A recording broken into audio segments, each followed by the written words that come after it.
I'm Harrison Graham. Here's what we got coming up on today's show. We'll take a look at the top 25 free agent targets for the Chicago Bears. We do this exercise every year when the season ends. Now, a little outlook background on the Bears, kind of free agency outlook. Currently, they have just a few $1,000,000, not much. Spotrac gives them roughly $3.6 million. Over the cap has a different number, so it's not much currently. But they can create as much as, I think, like $130 million, but easily over $100 million if they choose to. They're not going to do that much probably because that's a lot of restructuring and doing different things. But 40, 50 million, that's certainly on the table. Ben Johnson, Ryan Poles saying at their exit press conferences that, quote, big decisions, close quote, are coming when it comes to this roster. So you are going to see some movement with some current guys on the team, some internal free agents, and guys that they could potentially go after. My current top roster needs for the Bears right now, 1A, 1B, defensive tackle, and edge rusher.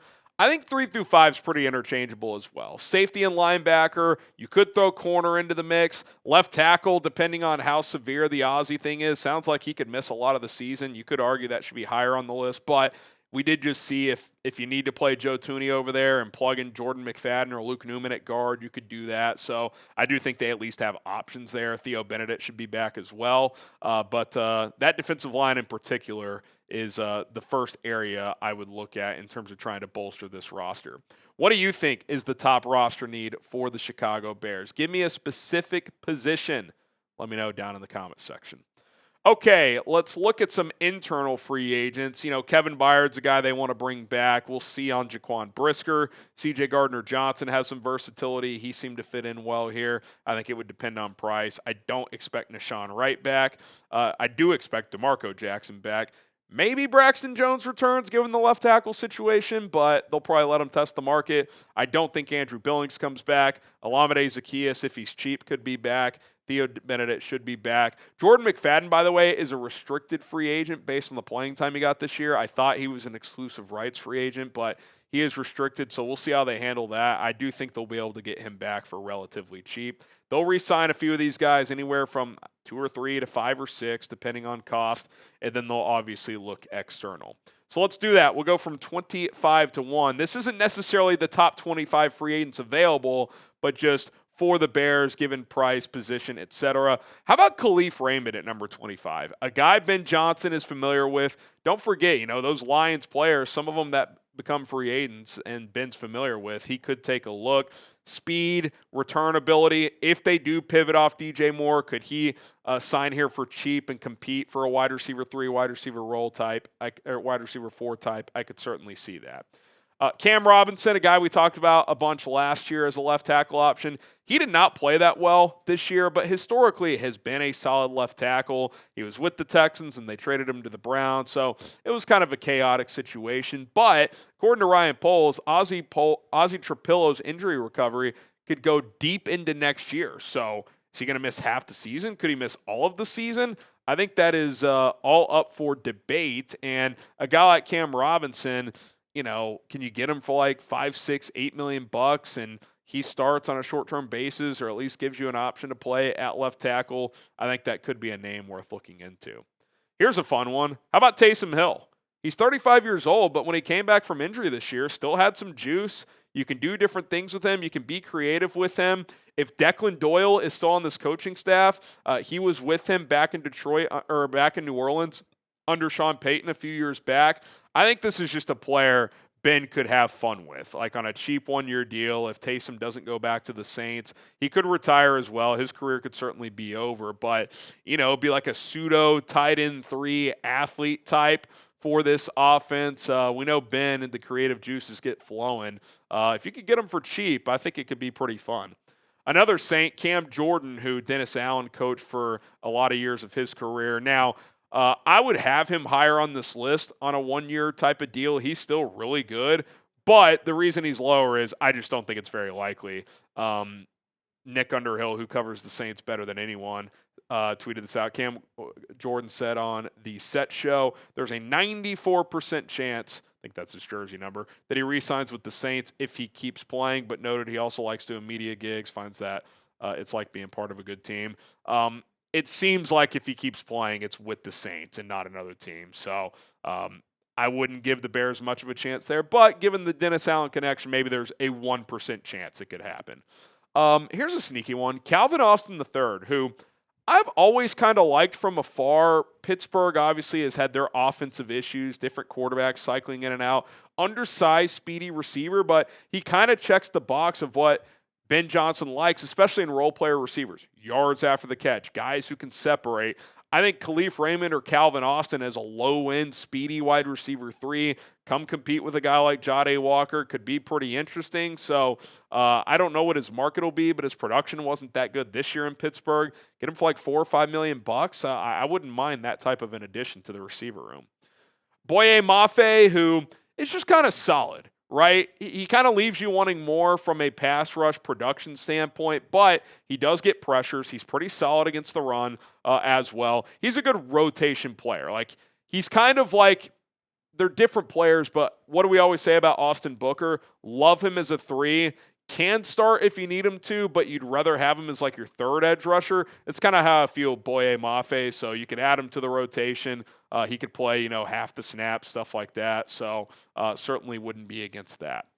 Teair Tart with the Chargers, just kind of plugging away. He's been just solid everywhere he's been. I do think the Bears need to try to bolster that defensive tackle position. And, I think trying to find one of these veteran bargain type of players that you're not going to have to break the bank for could be solid. Like Andrew Billings a few years ago when they got him was great. Good value, good player, but he's kind of over the hill now. Not a great scheme fit. I'm not sure how Dennis Allen views Teair Tart, but he was pretty damn good this year for the Chargers and shouldn't cost you a ton of money. Subscribe to the channel. We'll have you covered throughout the offseason. News, rumors, free agency, draft coverage. It's all underway as the Bears season is unfortunately over, but never stops for us here at Bears Now. Hit that subscribe button. Devin Bush, who a few years ago was like, what's going on with him off the field? He's tweeting crazy stuff. Has kind of been reborn. Last 2 years in Cleveland, especially this year, he was fantastic. I think he led them in tackles. He's always been a pretty good coverage linebacker. He can play downhill as well. He had 2 touchdowns this year, a couple of pick sixes. He plays with good instincts and is pretty athletic.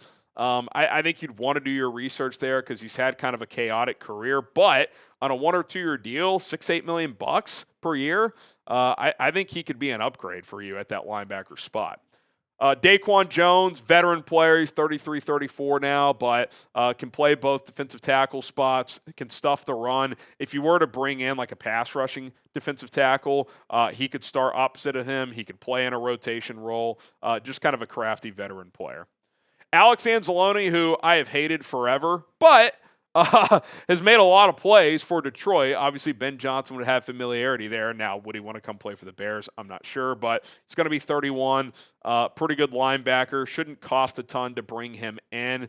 Again, the Bears linebacker position is kind of in flux. I think Tremaine Edmunds is probably going to get cut because it saves the Bears $15 million. Maybe he'd take a pay cut, which I'd be open to. Maybe, hey, his cap hit's 17.5. You want to cut that in half, Tremaine? Play for 9. If not, we'll just cut you type thing. Maybe the Bears, bring that to the table with Tremaine Edmunds. TJ Edwards coming off injury. Noah Sewell as well with that Achilles. DeMarco Jackson, I think he'll be back. But regardless, you're going to have to add at least one external linebacker to that room. Jadeveon Clowney, I pounded this table for months last year, and people thought I was crazy. He's just good. He's not great. I've always said this. He will never and has not lived up to being a number 1 overall pick. But he's just a good player. Had 8.5 sacks. The Cowboys signed him. Wasn't it like week 2? I don't even think he started the year with them. And he had 8.5 sacks. He's still good. Maybe it was training camp, but it was late in the process when he signed. He signed for like $3 million bucks, and he had 8.5 sacks. I don't know how much it cost. Maybe it's like $5, $6, $7 million because he was productive, but he's always been good against the run. He's lost a little bit of that. He does have some knee issues, so like he's not as just dominant as a run defender, but he's kind of improved as a pass rusher later in his career. If you told me right now, hey, he'll give you 6 to 8 sacks, sign me up, man. Get him on board. You need more pass rush production. DJ Reader with the Lions. Again, some familiarity there with the Bears coaches on the staff. They're primarily offensive guys, but Ben Johnson went against them in practice. Another veteran defensive tackle, shouldn't cost you a ton of money. He's made his money, so he's probably on 1 or 2 year deals at this point in his career. If the price is right, I would not mind bringing him in.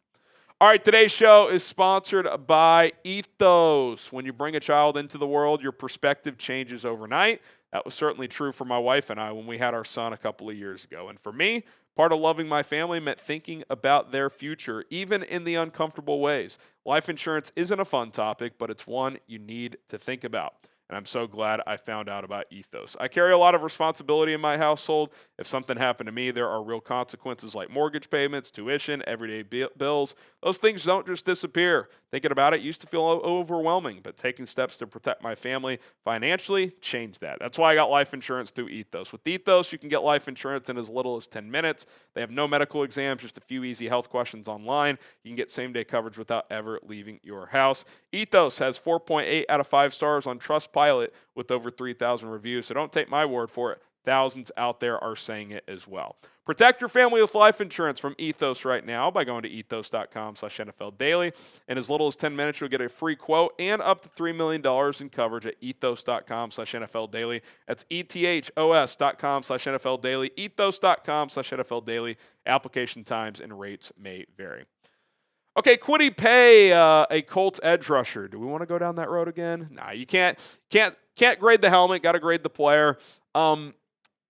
He's kind of always left me wanting more, the edge out of Michigan, but solid player. Again, I would say like a decent number 2, great number 3 type of edge rusher. I'm not breaking the bank for Kwity Paye, but he checks some of the marks Dennis Allen would look for. Good size, good arm length on Kwity Paye. I could see the Bears being interested.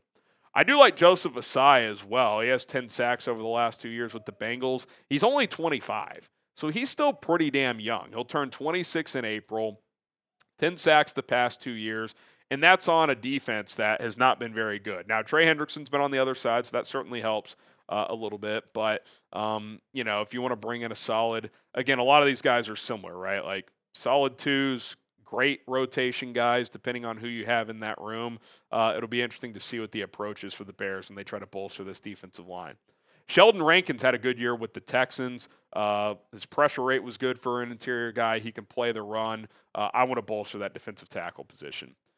Remember Al-Quadin Muhammad? Remember Eberflus brought him over from Indy when he got the job, and he was like unplayable. It was like, this guy is terrible. Well, with the Lions, he signed there late last year. It was good down the stretch. Remember when they had all those injuries, was getting after the quarterback. And this year, had 11 sacks.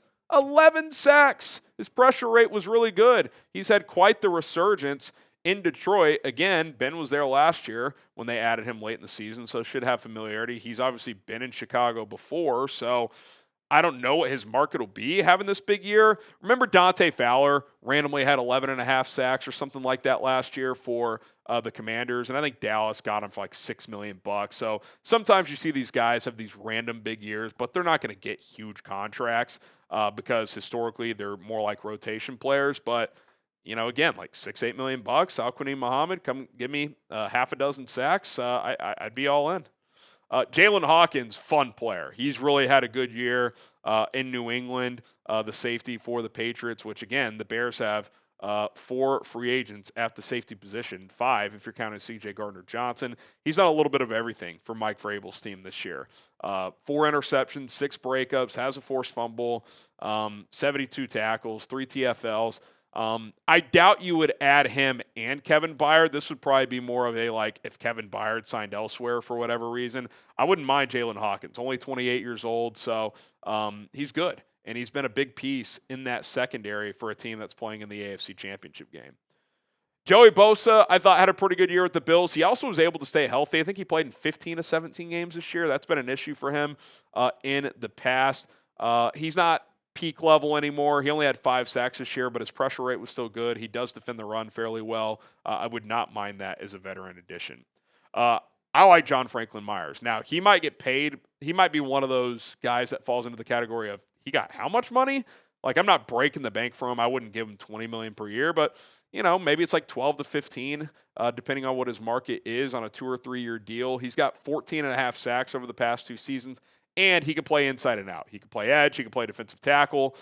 He's been good. He's still in his 20s, so I think he's going to be a guy that gets a lot of money. I'm not going to break the bank for him, but if the price is reasonable, I would consider it. Devin Lloyd, I got to include him this high. He's by far the best linebacker that's hitting free agency. I do not expect the Bears to sign him. I think some team, speaking of breaking the bank, might get him like 4 for $80. Like he could get, hell, he might reset the linebacker market. Who knows? He's probably going to cost too much. But if you cut Tremaine Edmonds and said, hey, we'll give you that $15 million per year, that would be a clear upgrade. Now, should the Bears pay that much for an off-ball linebacker? Probably not. But God, he was good this year, and he can play sideline to sideline. He can cover. He can play in the run game. He's become one of the better linebackers in the league. Odafe Oweh, remember he got traded from the Ravens to the Chargers. Had a really good year. 34-inch arms, by the way, so that's a Dennis Allen prototype. So I could see him being a player the Bears are interested in.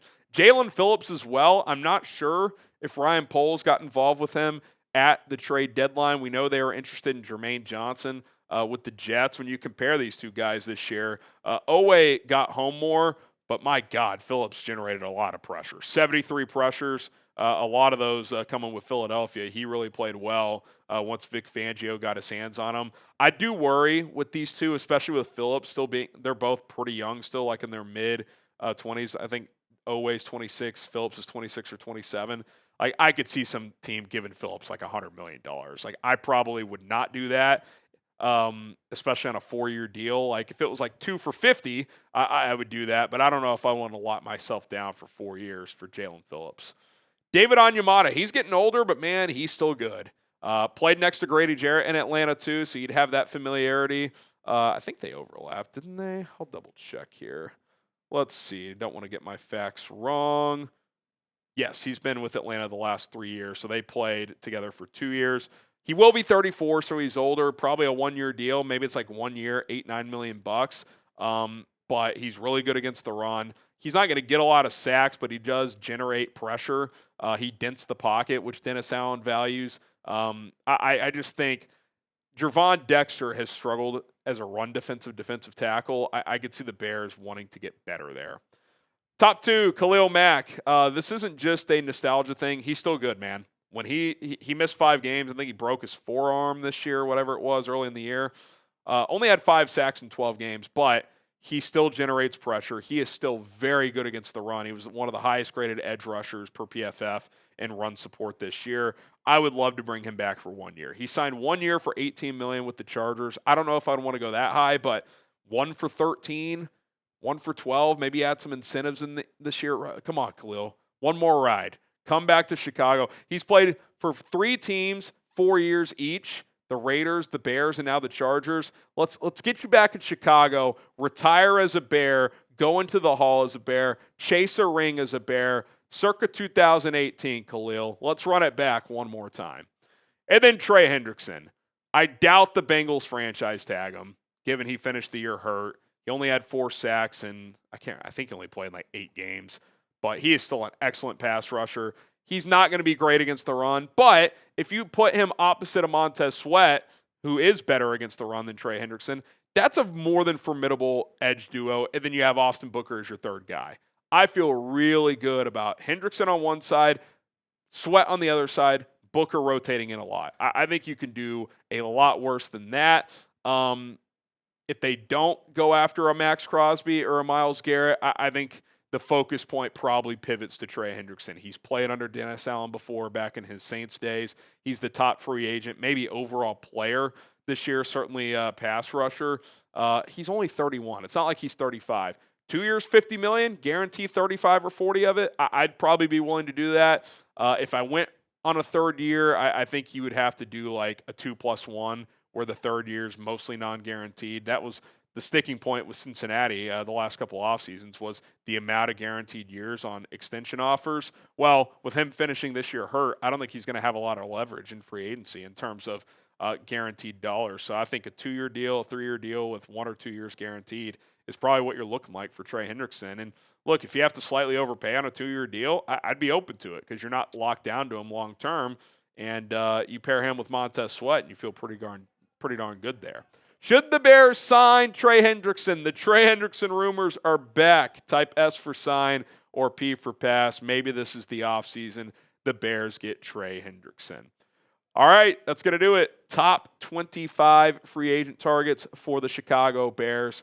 We'll continue to discuss other free agent options. We'll probably do other types of segments related to free agency. So lock us in for that. My name is Harrison Graham. Hit that subscribe button and bear down.